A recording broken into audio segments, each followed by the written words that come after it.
Tack Talk with Paul from the Western Experience.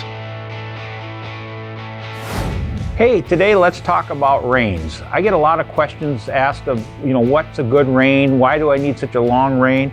Let me just show you a few tips. You ride and you might have ridden in somebody else's horse that has these soft, wonderful reins, and you wonder, how can I get a pair of them? Well, start out with good leather. Harness leather is probably the best thing for reins.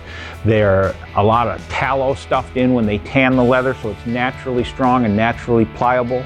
One trick when you get that new set of reins, just take it over a fence, just right over the edge of a board fence or even a countertop or something. And if you pull it across, you'll break the fibers, and do that a couple times, and that'll begin to soften them up very quickly. How about length? I always say go longer the better. 7.5 foot's a nice length, even 8 foot. And people say, why do I need such a long rein? When you're holding that rein, and you've got a nice balance when you've got enough rein hanging off the end. And that's important. That way you can literally, you don't have to hold your rein as tight. Even if it's loose in your hand, it stays balanced.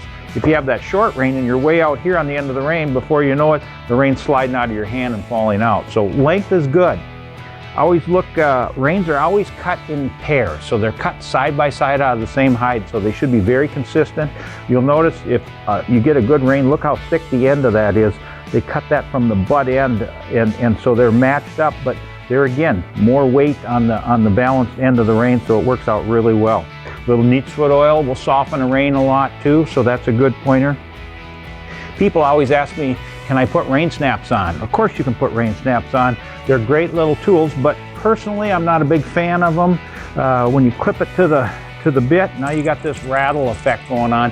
Poor communication and maybe some miscommunication when you're working with your horse. Here's a better idea. If you really want to change your reins quick, think about a quick change end on the rein. Just like this. Just has a button on there. It basically works just like a button on your jacket.